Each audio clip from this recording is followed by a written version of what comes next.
All right, Classic FM 94.3 Abuja, the station that plays every song you know. It is 2 minutes past 12 noon on a Wednesday, 26th June 2024. My name is Faith, and I did mention that I had a special guest coming into the show today. I have in the studio the coordinating minister for health and social welfare, Dr. Muhammad Ali Pate. Welcome to the show, sir.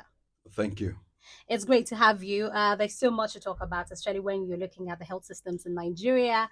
And I'm particularly glad to have you here because, of course, I know your antecedent and where you're coming from. So, yes, it is great to have you in the studio to talk about, these issues.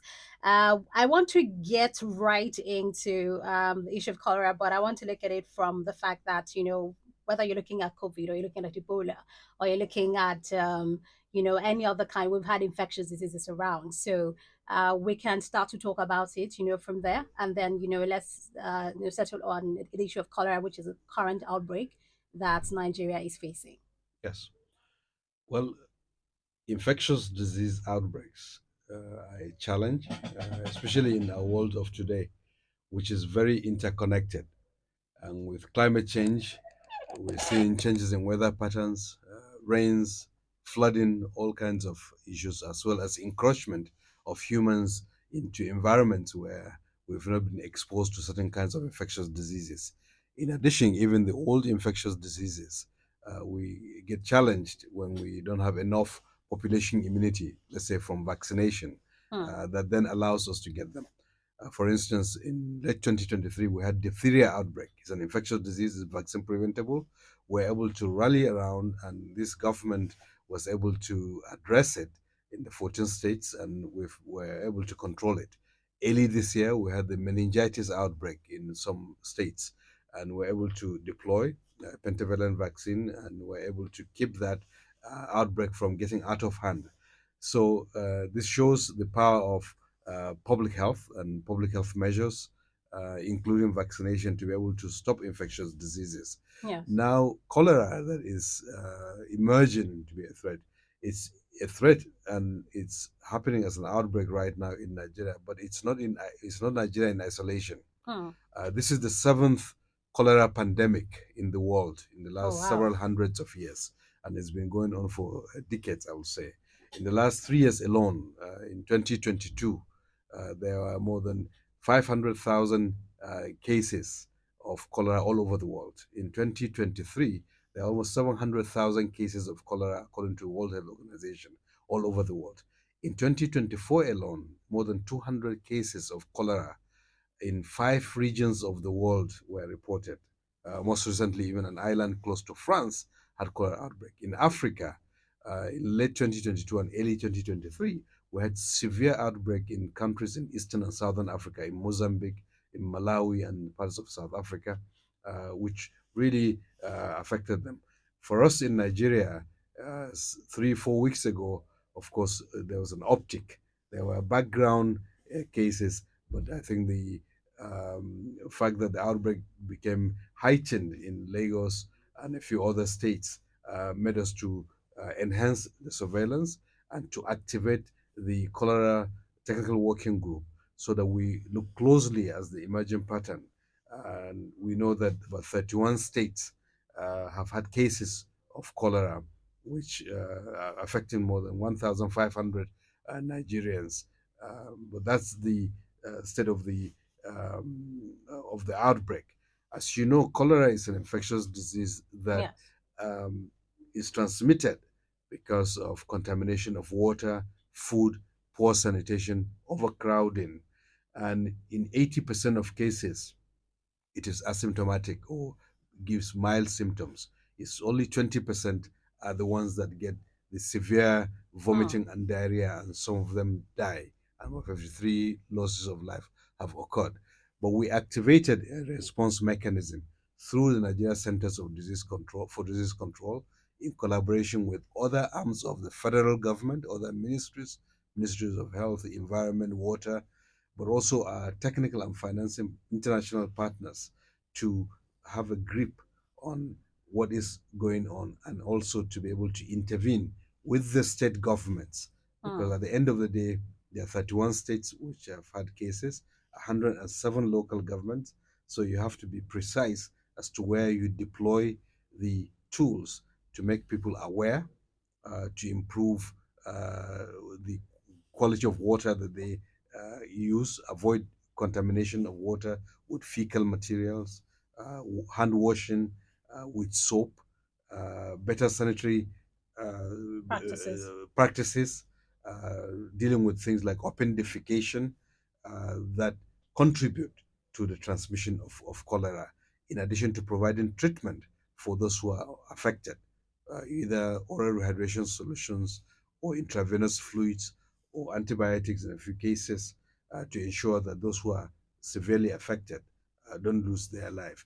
That's the effort that Nigerian government is doing. And if you look at the relative terms, we're still less than 2,000, and we hope that the trajectory of this outbreak will remain, um, uh, let's say, will not accelerate, Mm. um, compared to what we've seen in other countries. And we hope that the federal government's effort and the new committee that the president has set at the interministerial committee that he set up yesterday at the cabinet level, that will bring ministers of water, environment, uh, planning, youth to really work together alongside some of the states, will support the NCDC and the Emergency Operations Center that the NCDC has set up, so that Nigeria is able to handle this outbreak. Now, there are other outbreaks, like yellow fever, for instance, that has sort of popped up its head in Bayelsa, where there are a few cases. We're mobilizing for that with vaccines and with other mechanisms to ensure that there are proper protection for health workers and others that are dealing with such cases. Mm. So the message is that we have to be vigilant about infectious diseases, old infectious diseases, and even some new infectious diseases like COVID-19, because the infectious agents are constantly trying to find the vulnerabilities among human populations. And we have to deploy public health measures to have good surveillance systems. And in this case, Nigeria's surveillance system works because we know when these things emerge and we're able to respond quickly. If we did not know, it would be a lot worse before we Than can what we have intervene. right now. And then use the tools that we know of testing, of isolating cases, of treating cases, of risk communication to populations, and ensuring that, in fact, we have the capability to expand the human resources to be able to Mm. deal with those outbreaks, because there will be additional outbreaks over time. We just have to Absolutely. be ready. And that's the fourth pillar of the President's Health Sector Renewal Investment Initiative on Nigeria's health security. If you remember, that was the, launched. the, the, the four the four pillars. We're going to get to that, very shortly. But talking about cholera and infectious diseases, let's talk about vaccines and other vaccines for cholera, because I saw a report about the vaccines don't even last that long, so it's better to focus on prevention and all that. Is that something that you can shed a bit more light on? Well, there have been several vaccines developed for cholera, but one is the one that has been used most recently for control of outbreaks. Unfortunately, it's produced by a company in South Korea. There's no Just company, one. yes, there's no company in Africa that produces the vaccine, or in Nigeria. And because of the sheer number, the sheer seriousness of the global outbreak, I told you more than 200,000 cases of Yes. cholera in 5 regions of the world. So the demand for the vaccines exceeded the availability of supply, because there's only one entity that was producing them. And because of that, there was a global shortage of cholera vaccines. But in the case of Nigeria, because of the state of readiness that we have had, once we picked this up, we reached out to the entities that are um, stockpiling this, because these are not vaccines that are being used as a matter of routine. Hmm. Cholera vaccine is used for outbreaks, but you don't know when the outbreaks will happen. So nobody will produce a vaccine and just keep it in reserve. What if it is not used? Then they've wasted their Then they money. wasted it. Yes. So because of that, the stockpiles were low. And then when there was this huge upsurge globally, and the fact there's only one manufacturer, there was a global shortage. But based on that experience, now there's a second manufacturer in South Africa who has received technology transfer to Okay. start to produce in Africa, but not in Nigeria. So because of that, the the most effective way to deal with cholera is to work on uh, good water, potable water, enhanced sanitation, to wash hands with soap, to treat the cases, isolate them, and treat them well, and to for us to all be aware. If you don't drink contaminated water or eat food contaminated Contaminated by food. fish, you won't get cholera. So it is not inevitable. It's Mm. not in the air. So the more people are aware of this, the more we will reduce the transmission of the infectious disease because the bacteria will move from one place to the other. With rainy season and with flooding, contamination of the drinking water by surface runoffs, people have to be careful Mm. the sources of water that they use. And practices like open defecation, which is prevalent in many parts of the country, we have to educate our population to avoid them because that exposes.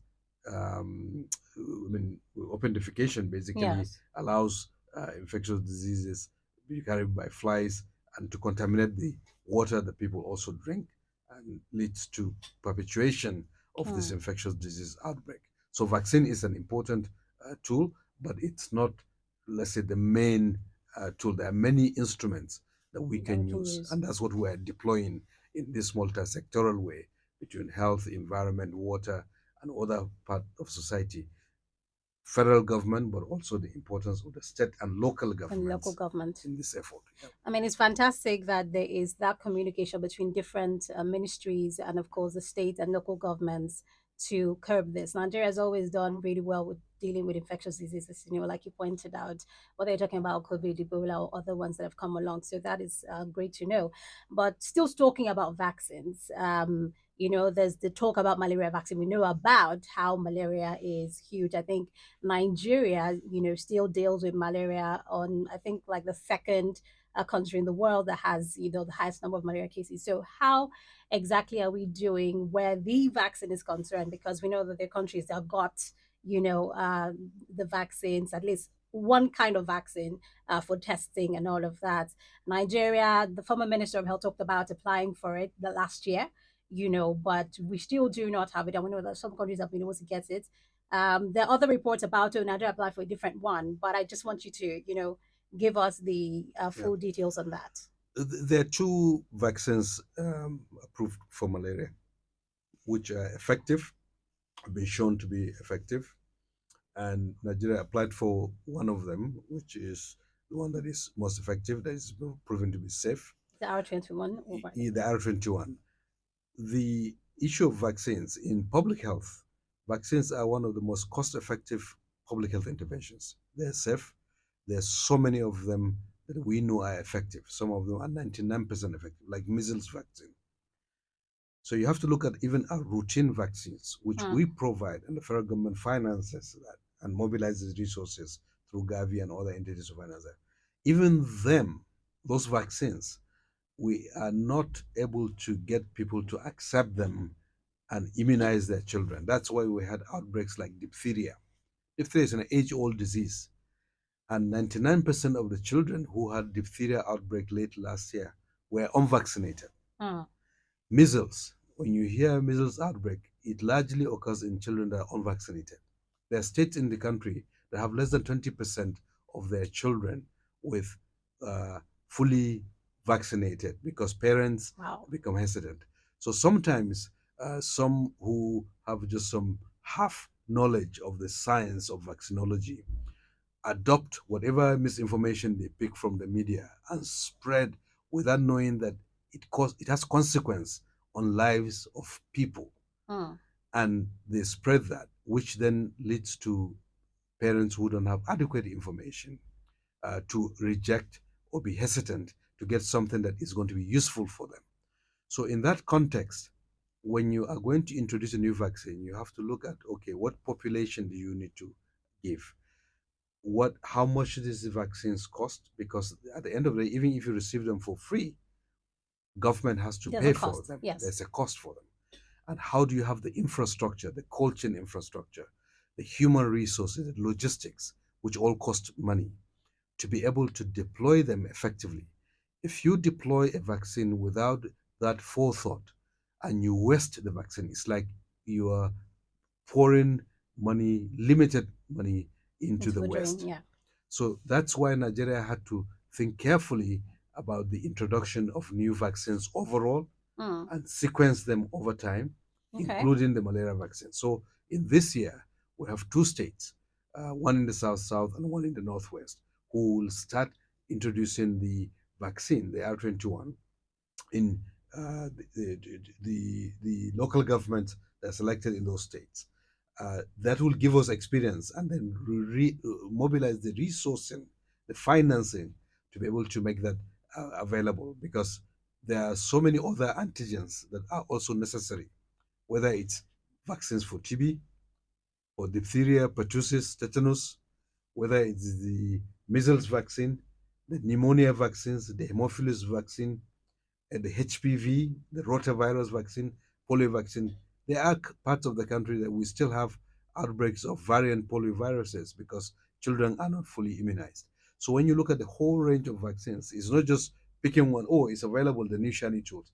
And there are some interventions that are actually effective. There are many countries that eliminated malaria Mm. without using vaccines, using things like treated bed nets, very good case management, level source management, dealing with where pools of water stay so that the The mosquitoes don't mosquitoes. breed, Mm.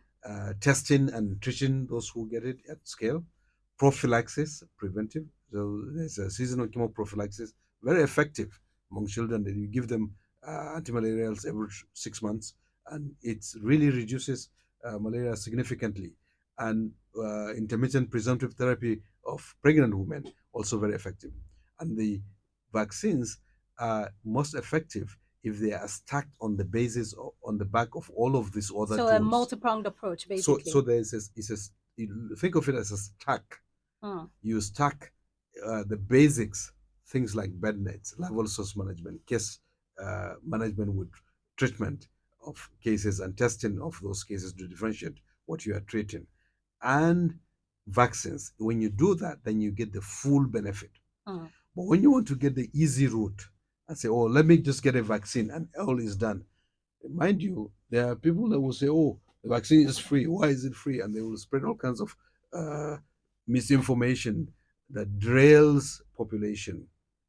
Take, for instance, the human papilloma virus vaccine. Thankfully, Nigerians are very smart. There are folks that have tried all they can to derail the effort to immunize young girls Yes, against. talking about Uh, how it's some sort of issue with young girls being vaccinated with yes, that. but surprisingly, almost 80% of the girls targeted in the first phase who got vaccinated. Almost 5 million girls in the first phase in October when it was launched by the First Lady of these countries, Her Excellency Senator Oluremi Tinubu.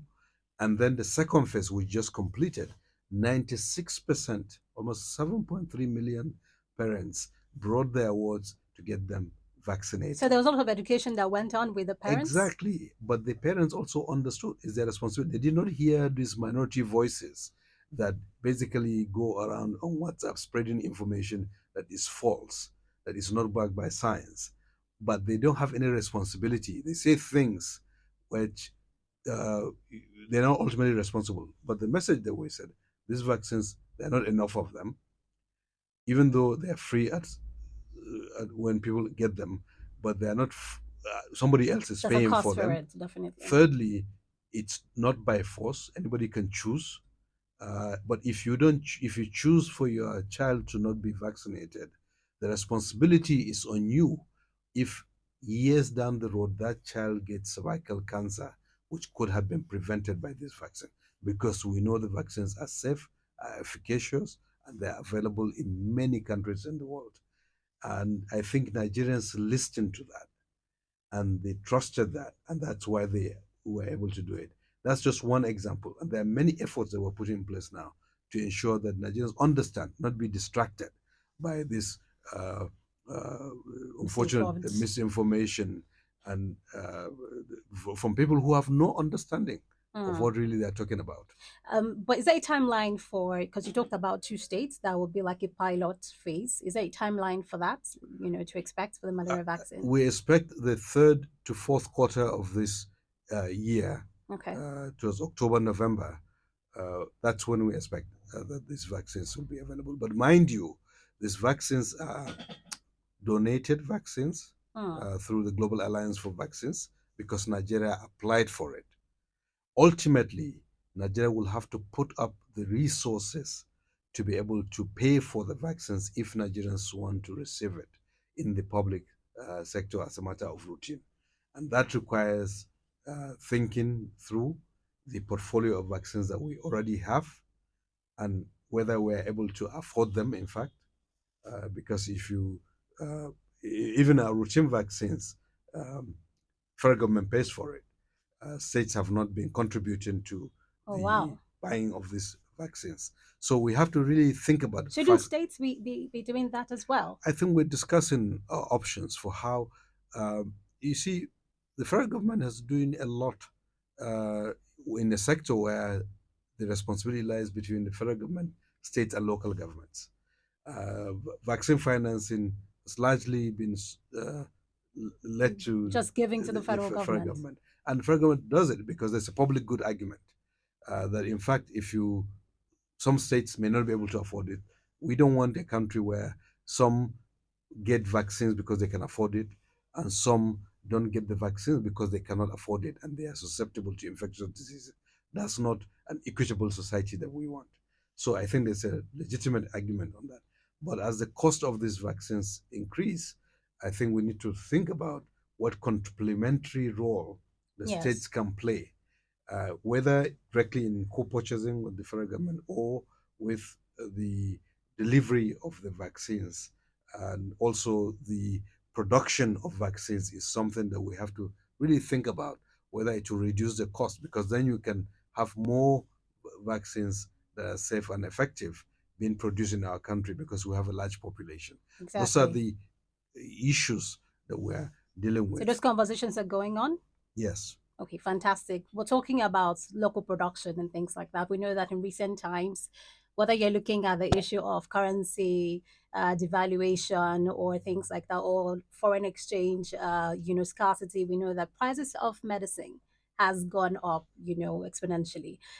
You have talked about, trying to make sure that we can have local manufacturing and things like that. But in the meantime, we know that a lot of people struggle to buy medicine. So they don't even finish the treatment or they just resort to herbs and things like that, which is more dangerous, really.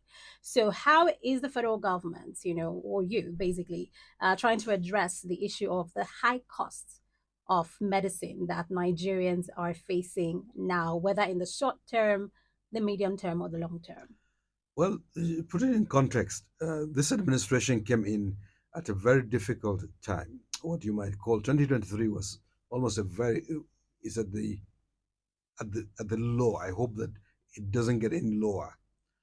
And at that level, there were certain tough decisions that the government had to take to stop the uh, trend that preceded it. And the consequence of that, unfortunately, meant that there were rising costs of several items, including food, rice, transportation, housing. Inflation went up. Then, with devaluation, that also compound for items that are brought elsewhere, compounding the situation that we found ourselves that for decades we have relied on importing the most basic pharmaceutical, the generics that we use in Hmm. this country. We're not producing here. We just opened ourselves and allowed people to bring things, our raw Which is materials, also dangerous, really. yes, and our devices. So when you depend on those imports and your currency is devalued, then you have to absorb the cost. Then you add to the inefficiency in the supply chain, and even in some instances, profiteering, because folks, beyond what is legitimate cost of business, they will see an opportunity that everything's rising, so they Yes. will ramp up the price just to profiteer from it. So that's the situation that this administration found. And very early on, we said we need to address this in a way that it was short term, medium, and longer term. In the long term, we want to unlock the healthcare value chain. And in October, the president himself, President Bola Ahmed Tinubu, uh, approved the initiative to unlock the healthcare value chain that will deploy policy measures, regulatory measures, financing measures, and work with the private sector to expand the production of pharmaceuticals, of test kits, of biologicals like vaccines, of devices, of services, hospital, public, private partnership, all those kinds of things. And that is medium longer term. In the short term, there are measures to try to reduce the impact of this on the poorest and most vulnerable. A couple of things have happened. One is that we started developing an executive order that had a package of policy measures that will reduce the tariffs on raw materials and manufacturing equipment for pharmaceuticals, for things like test kits, things even like bed nets, reagents, but also market shaping to allow us to uh, give uh, to signal to the market a demand that is stable, that will help the producers to adjust and produce those kinds of things. It took a lot of consultation. We were very glad that the pharmaceutical manufacturers, the pharmaceutical group of the Manufacturers Association of Nigeria, worked with us severally, provided input. We consulted with several private sector actors as well to develop those package of interventions. And it's now at the very, very final stage. And I am very confident that His Excellency Mr. President will consider, and if he approves it, then that becomes into effect. Then we'll have 30 days to develop the implementation framework so that there'll be uh, reduction in uh, the tariffs for raw materials, equipment for those who are willing to produce here. That should translate into better pricing, and the private sector has a role to ensure that that in fact happens. We put in place mechanism for pool procurement, a small amount in our budget as the Foreign Ministry of Health, so that we purchase, and through these primary healthcare centers, through our hospitals, to have some critical medicines uh, provided at a lower cost. It's not enough for the volume, because there are lots of pharmaceuticals that state Yeah. governments also buy, and federal government cannot subsidize those ones as well. And there are others that the private sector buys. People buy from patent medicine stores, and that will not apply to them. In addition to that, I think there are some categories of medicines that are really at no cost. We mobilize them, maybe multiple micronutrient supplements, for instance, to be able to help with the acute increase. Finally, NHIA and NAFDAC kicked off a medical drug supply initiative that partnered with certain domestic manufacturers to produce low cost, high quality products for enrollees in NHIA, but that the quality is guaranteed. That will be distributed, and this will also contribute. Essentially, these were band aids, while the systemic challenge of us producing what we need is also being addressed by the industry. And there are several actors now coming forward to manufacture generics Mm. in Nigeria. There are others who are going to produce test kits, and we have at least four entities that are considering producing vaccines. There's BVNL in Lagos, there's Innovative Biotech in Nasarawa, there's Ash Biomedical here in Abuja, there is Afrivax in Lagos, trying to get on the path so they can begin to produce. But all of that has to be backed by a strong regulator. That's why we're pushing NAFDAC to strengthen, so that whatever we produce, the fact that we're going to produce in Nigeria and we're proud to produce in Nigeria. We should be proud to buy what is made in Nigeria, but we also need to ensure that the regulator is up to this not Up to the task, up to yes. the standard Mm. that Nigerians get the best quality product that is produced. That will help protect our citizens, but it will also ensure that our industry is able to compete outside our shores, because there's a Nigerian market, there's a West African market, there's an African market, and there's a global market. Yeah. So, just very quickly, because I know that time is running out and you have to leave very shortly. There are some medicines, like looking at things like for asthma and things like that, people definitely need. Is there any plan in place that while we're working on manufacturing, try to make sure that the tariffs are lowered, to bring that down, so that at least the people bringing it in don't have to pay so much tariff and don't transfer the cost to consumers? I think when once the executive order is signed, it will extend to those uh, products. But we also have entities that are expressing interest who used to import, produce abroad and bring to us, are now reading the tea leaves and saying that now we want to come and manufacture here in your country. So we say fine, so Oh, long that's as great. you'll come and establish the plants, recruit young Nigerians, retain some of the economic value, fine. And I think there's beginnings of that, and we hope more of that would happen as well. And I know that it's very difficult for someone to be forced to not take the medicines that they need for diabetes, for asthma, and other things. It's very painful.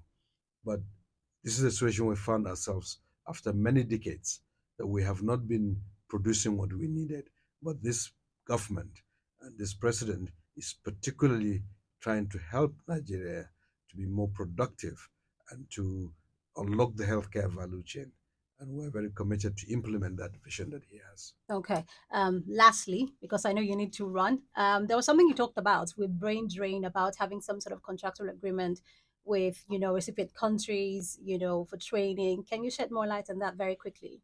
So that's regarding the managed migration policy that we put together, and that says, look, we're very well endowed with very brilliant young Nigerians in medical schools, nursing schools, pharmacy schools. They're well trained. That makes them very attractive to other countries who would recruit them. And we can't stop them from going to where they want to go for many reasons, to advance themselves, for family reasons, or this their freedom to move. But for those countries that are receiving them, can they, as a matter of morality and social justice, also invest in expanding the training of those that are still in the pipeline? So, in other words, can we train more? So, that if we train 10 more, even if three leave, at least seven will remain, because there are Hmm. many. The majority of trained health workers actually remain in Nigeria and serve in Nigeria. It's not the majority that leave, it's only a few that leave, and we know where they go. So it's to take a progressive approach to it and say, look, let's train more. If you have shortage in Europe because your population is aging and you need a workers, because health you cannot depend on robots. Yes. So why don't you then help us to train more so we get what we want and you get more there? That is the idea of the managed migration policy. And I think that with the expansion of the quotas that we have now had, this administration has doubled the quota for training of medical students, nursing and midwifery students, pharmacist students. We now are going to work with our own education colleagues to see that the expansion in the quotas doesn't lower the standards, because Hmm. we want to make sure that we maintain this high standard that The Nigeria quality. is known for. Hmm. But the recipient countries, like the United Kingdom, almost 60% of the medical doctors, when they leave Nigeria, they end up in the United Kingdom serving in NHS. If Nigerian doctors just leave NHS, I tell you, there will be an impact felt. And there's other countries also. So can we have, as a matter of responsible policy, to have those entities invest in expanding the training capacities? Is that conversation going on? That is the push that we're making. We've raised it and will continue. It is a conversation that requires multiple uh, actors to come around the table to understand it. But Absolutely. that's our direction. Mm. As you have heard in December, President himself also stated that we're not averse to uh, people going to get training, experience abroad. There are many that go and come back. Just before I came to see you, I saw a renowned Nigerian oncologist uh, who runs Marcel Ruth Cancer Center in Lagos. She's a hematology oncology consultant in the UK who chose to come back home and establish a facility. A few weeks ago, you have heard Julius Oni, who is an associate professor at Johns Hopkins, leaving all that he's doing to come to Nigeria and Oh, set up wow. an orthopedics practice. So there are many Nigerians in the diaspora that are willing to take the risk of saying, Are let's you come. courting them? Sorry? Are you courting those people, Actively. Nigerians in My colleague, diaspora? the Minister of State, was just last week at the Association of Nigerian Physicians in Americas meeting in the United States, and many of the physicians are very, very interested. Of course, I understand. Folks have mortgage, kids are in school, wife is working, so it's not easy to just pack and come. But there are many that are now saying, look, it is us Nigerians that are here and those that are abroad that will have to join hands to make this country a better place. There are no angels or folks anywhere who can Mm. fix our country for us from outside. And many of those diasporans are saying, let's also contribute. I met a gentleman today also who is the leader of a network of trainers in cancer care. And he's based in Arkansas in the United States. And he said, look, I want to mobilize this platform to see how we can help train Nigerians in better cancer care. That's welcome because the diasporans have experience, expertise, they have networks, they have resources, and when they combine with the amazing capabilities that exist in our health workers here, I think we can see this country's health system to get better. That is the renewed hope agenda in health. Finally, sir, okay, I need to let you go now, but finally, let's talk about the primary healthcare centers across the local government areas. There's a plan in place to revamp those ones and make them up to standard. What is that right now? So I think the assessments have been completed. The Ministerial Oversight Committee had met first quarter. We made releases for the direct facility financing, but also the Vulnerable Groups Fund through NHIA. The revitalization funds are available in the states, I think, through Impact in IDA facility. That is there. The bill of quantities are being developed. So the states will implement in collaboration with the federal government to refurbish and equip them, and we also have resources through MPHCDA that will be going towards that. Our focus is to ensure that Nigerians have those retail outlets where they get the services they need. That's what the president wants, and I think that's what Nigerians deserve. And we ask state governors to also pay attention to complement what the federal government is trying to do. Absolutely. Thank you so much, sir. I have been speaking with the Coordinating Minister for Health and Social Welfare, Dr. Muhammad Ali Pate. Thank you for coming. I hope you can come again next time because there's so much to talk about and we barely scratched the surface. Thank you for having me. All right, sir. Serie Classic FM 94.3 Abuja, the station that plays every song you